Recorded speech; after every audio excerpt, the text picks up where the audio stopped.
आज का वीडियो जो है भौतिक विज्ञान का जो है व्हीटस्टोन सेतु, इसके बाद जो सरल परिपथ अध्याय चल रहा है वो खत्म हो जाएगा। सरल परिपथ जो कि इकाई 2 का पार्ट है, सरल परिपथ इसके बाद समाप्त हो जाएगा। फिर जो भी बचेगा इस अध्याय का सवाल आंकिक प्रश्न बचेगा। आज का क्या टॉपिक रहेगा? आज हम व्हीटस्टोन सेतु को समझेंगे अच्छे से, उसका परिचय, संरचना और जो भी सूत्र होगा उसका निगमन, और इस पर आधारित प्रश्न भी आता है पेपर में। हर साल लगभग हर पेपर में कहीं न कहीं व्हीटस्टोन सेतु का या तो दे देगा कि भाई इसको जो है समझाइए, या तो इस पर आधारित आंकिक प्रश्न। तो यहां पर हम व्हीटस्टोन सेतु भी समझाएंगे और इस पर एक आधारित आंकिक प्रश्न भी हल कराएंगे। और एक आप लोग के लिए सलाह है, सलाह ये है कि किसी एक चैनल से पढ़िए, किसी एक चैनल से पढ़िए, चाहे जिससे भी, जरूरी नहीं है कि हमारे ही चैनल से पढ़िए। हाँ, हमारे चैनल पर फिजिक्स और केमिस्ट्री का वीडियो आता रहेगा। हाँ, केमिस्ट्री का वीडियो भी नहीं आ रहा है, इसको भी अभी रेगुलर किया जाएगा। कभी 1-2 दिन गैप हो सकता है, समस्याएं होती हैं, लेकिन कहीं से भी पढ़िए, एक जगह से पढ़िए। 10 जगह घूमने से अच्छा है कि एक जगह से पढ़िए और वहीं का जो है नोट्स पढ़िए, और वहीं का या तो ऑफलाइन क्लास से पढ़े तो ऑफलाइन क्लास से पढ़िए, क्योंकि 10 जगह पढ़ने से कुछ मिलने वाला नहीं है, कुछ भी नहीं मिलेगा। हाँ, हमारे चैनल से आप रिवीजन के लिए या कुछ एक्स्ट्रा जानकारी के लिए, या आपको अच्छा लगता है तो पढ़ सकते हैं, लेकिन 10 जगह से मत पढ़िए। 10 जगह हम इसलिए कह रहे हैं, कई लोगों को हम देखते हैं कि आज यहाँ पढ़ रहे हैं, 1 महीने बाद दूसरी जगह पढ़ रहे हैं, फिर अगले महीने बाद तीसरी जगह पढ़ रहे हैं। तो 10 जगह इधर उधर भटकने से कुछ मिलने वाला नहीं है, उससे आपका पढ़ाई खराब होगा।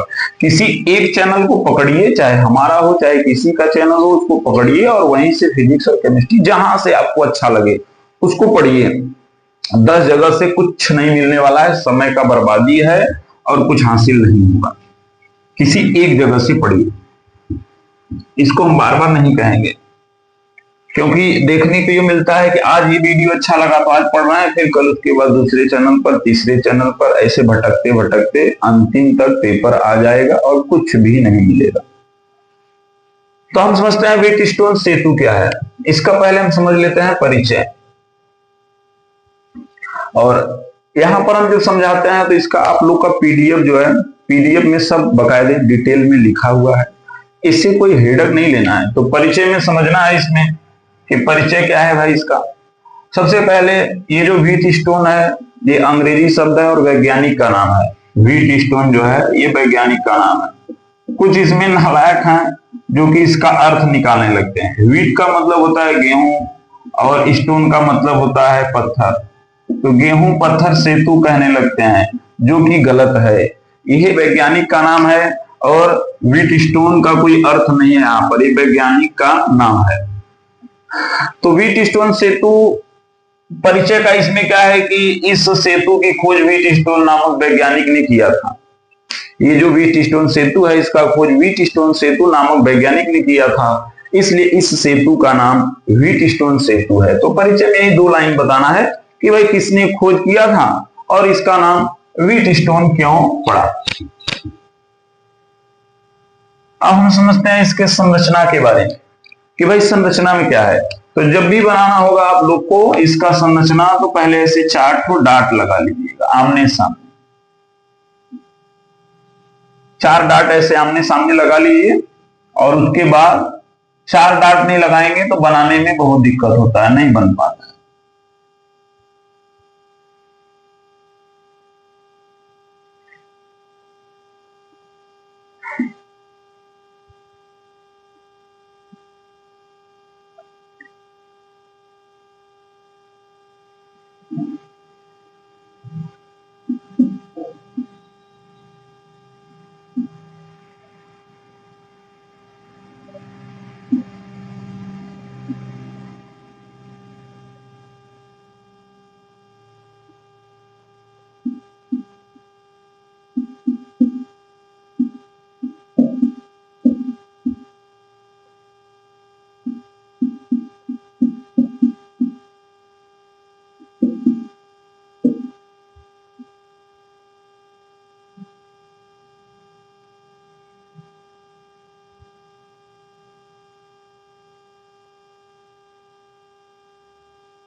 इसमें ये नाम कहीं भी लिखा जा सकता है, जरूरी नहीं है कि पी क्यू कहीं भी हो, इसमें जो है कहीं भी लिख सकते हैं।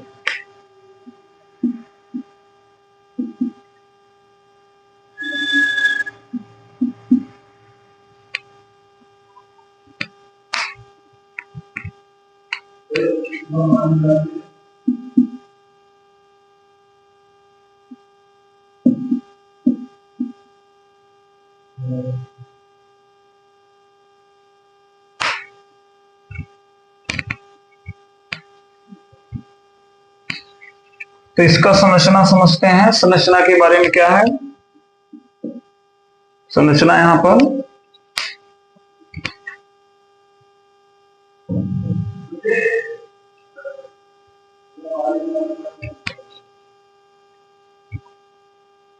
तो जैसा फिगर है वैसे ही संरचना बताना है कि भाई इसमें, इस फिगर में या इस संरचना में जो है, या व्हीटस्टोन सेतु बोल सकते हैं। एक बात कि व्हीटस्टोन सेतु में 4 प्रतिरोध PQRS चतुर्भुज की 4 भुजाओं के रूप में जुड़े होते हैं। यहां पर देखेंगे तो ये चतुर्भुज बन रहा है, चतुर्भुज बन रहा है, चतुर्भुज ABCD की 4 भुजाओं के रूप में जुड़े होते हैं। तो इसमें बताएंगे कि इस सेतु में जो है 4 प्रतिरोध हैं PQRS, जो चतुर्भुज की 4 भुजाओं के रूप में जुड़े होते हैं। इतना हो जाएगा। फिर उसके बाद बताएंगे कि शीर्ष B और D के बीच, शीर्ष B और D के बीच, शीर्ष B और D के बीच एक धारा मापी, G का मतलब यहां पर गैल्वेनोमीटर, और एक कुंजी K2 जुड़ा होता है। फिगर के बारे में हम जरूरी नहीं है कि अक्षरशः जैसा होता है वैसा लिखना है, जो आपको फिगर में समझ में आ जाए जिस टाइम पर वो हम लिख सकते हैं। फिगर के बारे में लिखने में कोई समस्या नहीं। उसके बाद बताएंगे कि शीर्ष A और शीर्ष C, क्योंकि ये शीर्ष होता है, शीर्ष A और शीर्ष C के बीच एक बैटरी और कुंजी K1 जुड़ी होती है। ये तो हो गया इसका संरचना का परिचय। संरचना में क्या लिखना है फिर से हम एक बार समझ लेते हैं कि इस सेतु में 4 प्रतिरोध P, Q, R, S चतुर्भुज की 4 भुजाओं के रूप में जुड़े होते हैं, चतुर्भुज की 4 भुजाओं के रूप में जुड़े होते हैं। उसके बाद बताएंगे कि शीर्ष B और D के बीच एक धारा मापी, G का मतलब यहां पर ये धारा मापी है,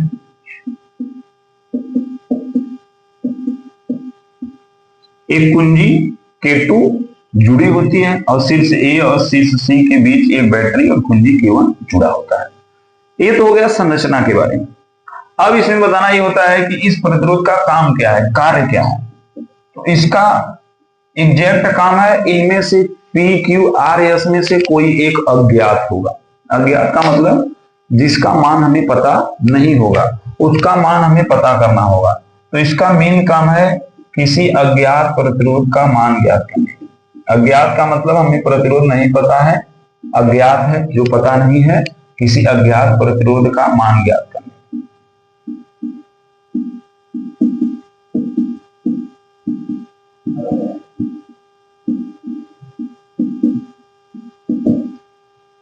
तो इसका एक कार्य हो गया। तो हमने संरचना, इसका परिचय समझ लिया, इसका संरचना हमने समझ लिया अच्छे से।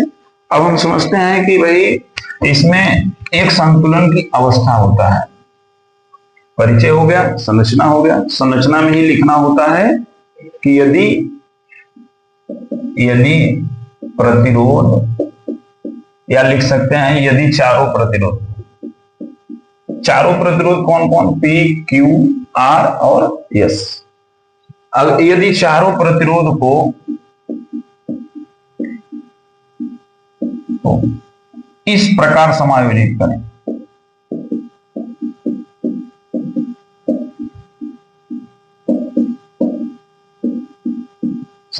करें, कि धारा मापी में विक्षेप शून्य हो, इसका क्या मतलब है अभी बताते हैं। धारा मापी में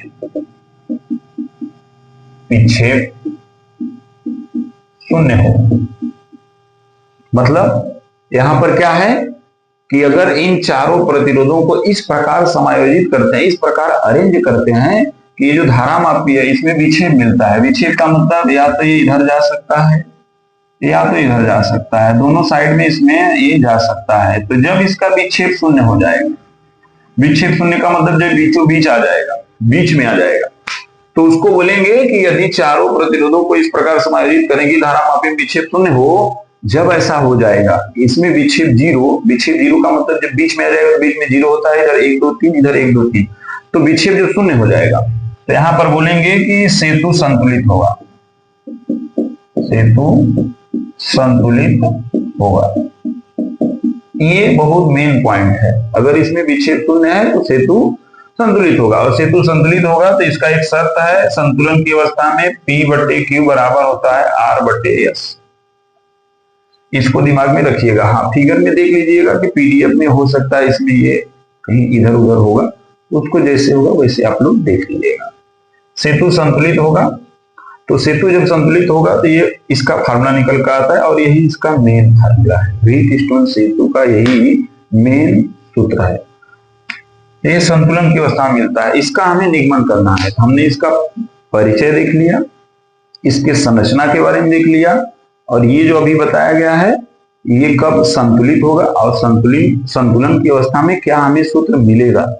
तो ये सूत्र मिलेगा और इसका हमें अब क्या करना है, निगमन करना है।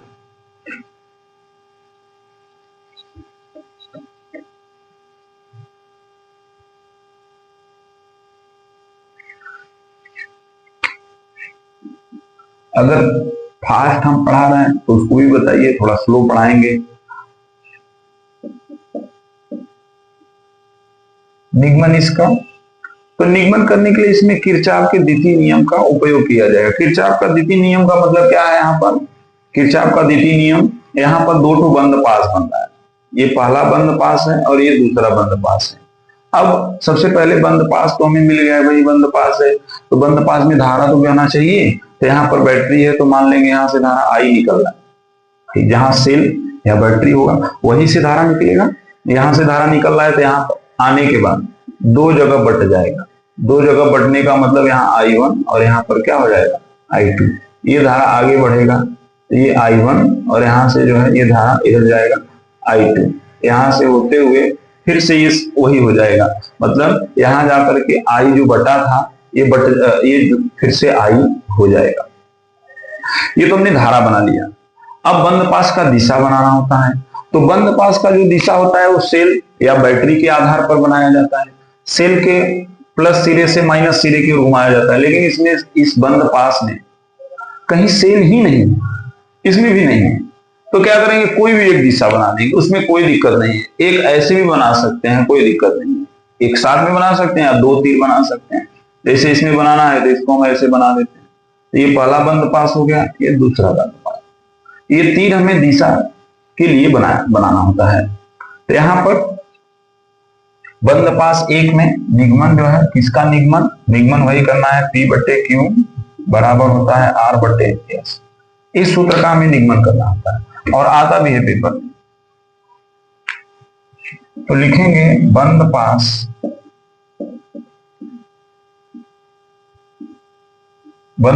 एक में, बंद पास एक में क्या होगा, कहीं से भी चल देंगे, हम यहां से चलेंगे तो करना क्या होता है, धारा गुणे प्रतिरोध। प्रतिरोध P है, धारा I1 है, तो धारा गुणे प्रतिरोध मतलब I1 गुणे P कर देंगे, धारा गुणे प्रतिरोध।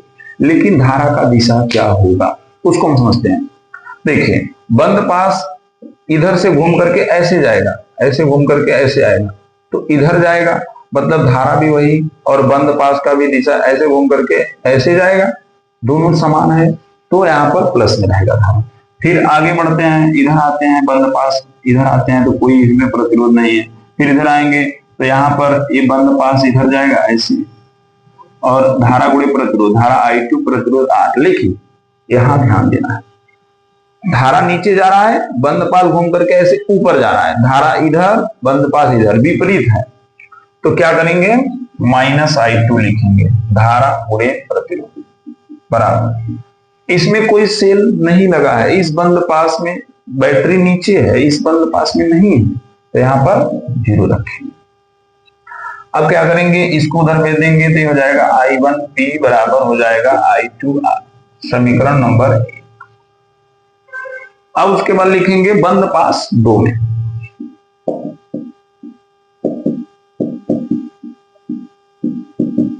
बंद पास 2 में क्या होगा, बंद पास 2 में B से चलते हैं, मान लीजिए ऐसे, तो मिल गया धारा गुणे प्रतिरोध, धारा I1 प्रतिरोध Q, I1 गुणे Q। अब इसमें एक तीर को देखकर घबराना नहीं है, इसमें कोई एक दिशा लिया गया है, उसको आप लोग समझ सकते हैं। तो यहां पर क्या होगा, ये बंद पास जो है ऐसे ऐसे घूम रहा है, तो इसमें अगर समझेंगे तो धारा इधर जा रहा है और बंद पास ऐसे घूम करके ऐसे जाएगा, बंद पास ऐसे घूम करके ऐसे जाएगा, तो दोनों समान दिशा में। ये देखिए, ये बंद पास ऐसे घूम करके ऐसे जाएगा, इसको हम 2 पार्ट में तीर बना सकते हैं, इसमें कोई दिक्कत नहीं है। 2 पार्ट का मतलब जैसे ऐसे, वही बात होगा, कोई नया बात नहीं होगा। तो बंद पास भी इधर है, धारा भी इधर, तो दोनों का हम गुणा करके लिख देंगे, चिन्ह प्लस में ही रहेगा। आगे बढ़ते हैं, इसमें यहां से यहां तक आ गए, फिर इधर आएंगे तो धारा गुणे प्रतिरोध, लेकिन यहां ध्यान देना, बंद पास का दिशा ऐसे आ रहा है नीचे और धारा जा रहा है ऊपर, बंद पास इधर आ रहा है, धारा जा रहा है ऊपर, विपरीत। तो क्या करेंगे, माइनस I2 गुणे में S बराबर हो जाएगा, इसमें कोई वोल्टेज नहीं। हाँ, इसमें करना क्या होता है, एक साइड में हमें लिखना होता है धारा गुणे प्रतिरोध, दूसरे साइड में वोल्टेज, यहाँ पर 0 होगा, ये उधर चला जाएगा, तो ये हो जाएगा I1 गुणे Q बराबर I2 गुणे S, ये हो जाएगा समीकरण नंबर 2। अब क्या करेंगे, इसमें समीकरण 1 में समीकरण 2 से भाग लगा देंगे।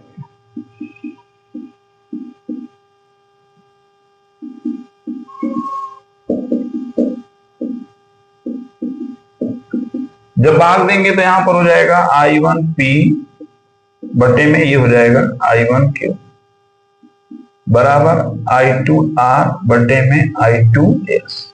I1 से I1 कट जाएगा, I2 से I2 कट जाएगा, मिलेगा P बटे Q बराबर R बटे S। यही इसका उत्तर आ गया। निगमन का जो अंतिम सूत्र है यही है। तो इसका परिचय हमने देखा, फिर से कह रहे हैं, उसके बाद इसका संरचना देखा, फिर संतुलन की अवस्था में सूत्र क्या होता है, यही होता है। फिर इसका हमने निगमन देखा। निगमन किसके नियम से किया जा रहा है, किरचॉफ के द्वितीय नियम से। तो ये समाप्त हुआ व्हीटस्टोन सेतु। अगर नहीं समझ में आता है तो फिर से वीडियो देखिए। बहुत लंबा वीडियो हम नहीं बनाते हैं, इसलिए नहीं बनाते हैं कि सबके पास हो सकता है मोबाइल उपलब्ध ना हो और नेट जल्दी खत्म हो जाए, इसलिए, क्योंकि कम समय मिलता है उतना ही काफी है। केवल प्रतिदिन अगर वीडियो बनेगा और उसको आप देखेंगे तो सिलेबस ज्यादा समय नहीं लगेगा खत्म होने में।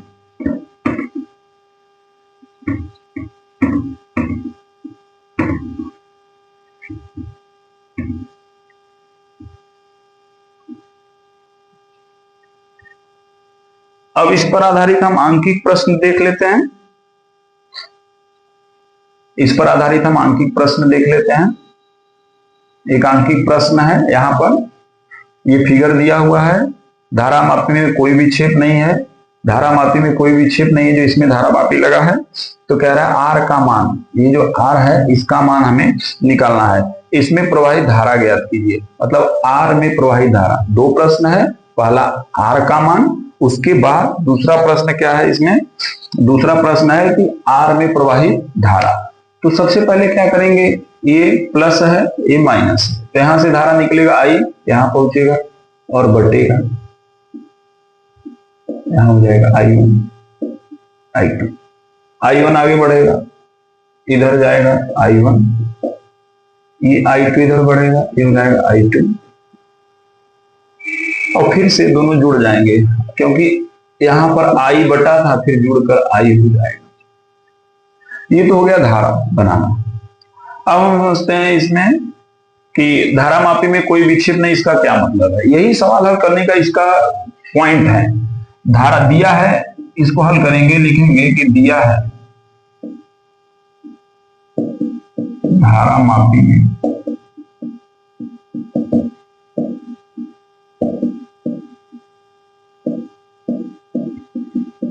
विक्षेप नहीं है। इसका ये मतलब है कि सेतु संतुलित है। ये थोड़ा कंफ्यूजिंग होगा कि भाई इसका क्या मतलब है, मनमानी लिखा जा रहा है। इसका ये मतलब है कि जब भी बोलेगा कि विक्षेप नहीं है या विक्षेप शून्य है, इसका मतलब ये होगा सेतु संतुलित होगा। ये लाइन अगर नहीं समझ में आ रहा है तो सेतु संतुलित होगा, इसका ये मतलब होता है कि सेतु संतुलित होगा, अतः P बट्टे Q बराबर R बट्टे S होगा। अगर सेतु संतुलित नहीं हुआ, अगर विक्षेप जीरो नहीं हुआ, विक्षेप जीरो नहीं होगा तो सेतु संतुलित नहीं होगा, और सेतु संतुलित नहीं होगा तो ये फार्मूला हमें नहीं मिल पाएगा। यही हम बार बार बताना चाहते हैं, ये फार्मूला हमें नहीं मिल पाएगा, तब ये बराबर नहीं होगा। अगर ये विक्षेप यहाँ शून्य नहीं होगा या विक्षेप नहीं होगा तो यहाँ पर मतलब विक्षेप होगा तो ये सूत्र नहीं मिल पाएगा। तो ये पॉइंट आपको याद करना है। सबसे पहला ये तो प्रश्न में दिया रहेगा कि विक्षेप नहीं है या विक्षेप शून्य है, तो उससे आपको ये याद रखना होगा कि सेतु संतुलित होगा, और सेतु संतुलित होगा तो ये फार्मूला हम लिख पाएंगे। तो यहाँ पर P के जगह पर कौन है 15, और R के जगह पर जो है ये मान लीजिए P Q R S ऐसे भी मान सकते हैं, या P Q R S P Q R S ऐसे मान सकते हैं, या इसको P Q R S लिखने में कोई दिक्कत नहीं है, ये सूत्र होता है, तो इसमें कंफ्यूज नहीं होना है। तो P बट्टे Q होता है, P बट्टे में Q बराबर R के इसमें कंफ्यूज नहीं होना है, किसी को हम इसमें मान सकते हैं। फिर से कह रहे हैं इसमें P Q R S कोई भी दिक्कत नहीं है। तो यहाँ पर मान लीजिए फिगर में अभी जो हमने बताया, इसको P माना गया था, इसको Q, इसको R, इसको S, तो ये P बटे Q मान लीजिए यहाँ पर हमने इसमें हमने लिख दिया मान लीजिए 15 बटे R बराबर, इसको R को देखकर घबराइए नहीं, P बटे Q बराबर R बटे S 30 बटे 6। ये सूत्र है, मेन सूत्र है, इससे ये लिखा जा रहा है।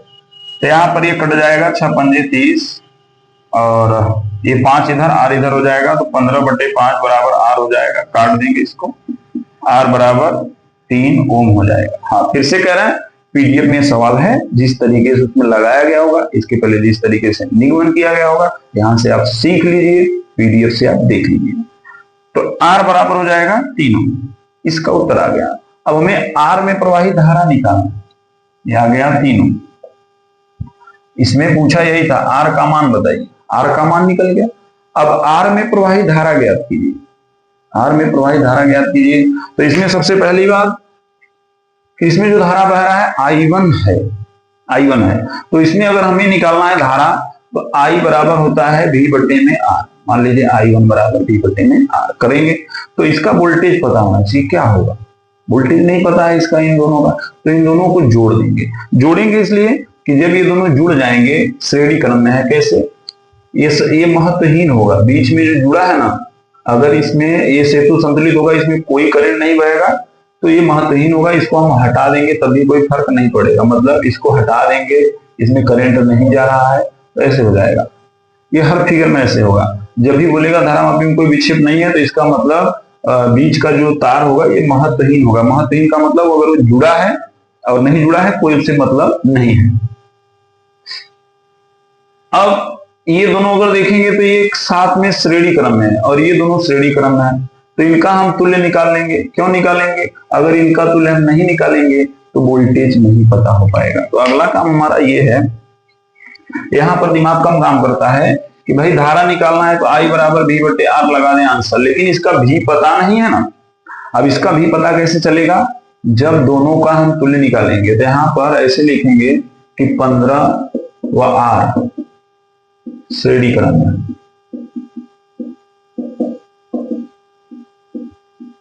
कैसे पता श्रेणी क्रम में, धारा समान बह रहा है, श्रेणी क्रम में धारा का मान समान होता है और बगल में जुड़ा है, ऐसे भी पता।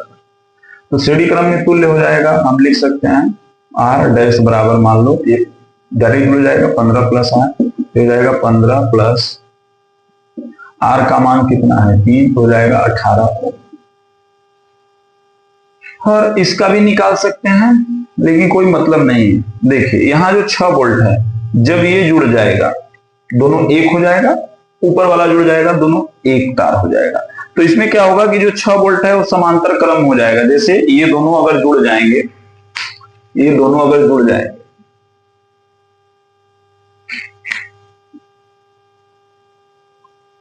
और इसका मान लीजिए 30 और 6 36 आ जाएगा।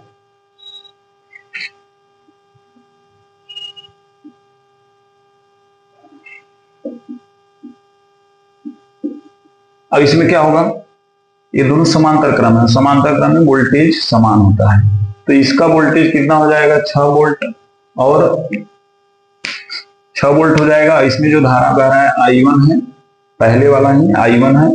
तो अब यहां पर क्या करेंगे कि हम निकाल लेंगे धारा I1, वही हो जाएगा, इसके पहले जो था वही चलेगा, क्योंकि 18 ओम में जो धारा जा रहा है I1, और इसके पहले जो था 15 और 3 उसमें भी I1 था। अगर हमें ये I1 मिल गया तो इसके पहले वाले में भी वही होगा। तो I बराबर हम लगाएंगे V बटे में R डैश, V की जगह पर रखेंगे 6 क्योंकि ये है, और R डैश की जगह पर रखेंगे 18, कट जाएगा तो 1 बटे 3 आ जाएगा एम्पीयर। तो इसमें मुद्दा क्या है, मुद्दा ये था कि जब दोनों अलग अलग थे उसका वोल्टेज हमें नहीं पता था, जब हम जोड़ दिए, नीचे वाला भी जोड़ दिए श्रेणी क्रम में, तो जो 6 वोल्ट है यही दोनों का हो जाएगा। और यहां से हम I1 निकाल लेंगे, तो I1 जो हम निकालें इसके पहले जो 15 और 3 था उसमें भी तो I1 था। तो अगर ये I1 निकल गया तो इसके बाद वाला, इसके पहले जो है वो भी I1 वही होगा और यही आंसर हो जाएगा। अगर नहीं समझ में आता है तो ऐसा सवाल और बताया जाएगा, निश्चिंत रहिए, कई सवाल ऐसा चलेगा। ठीक है।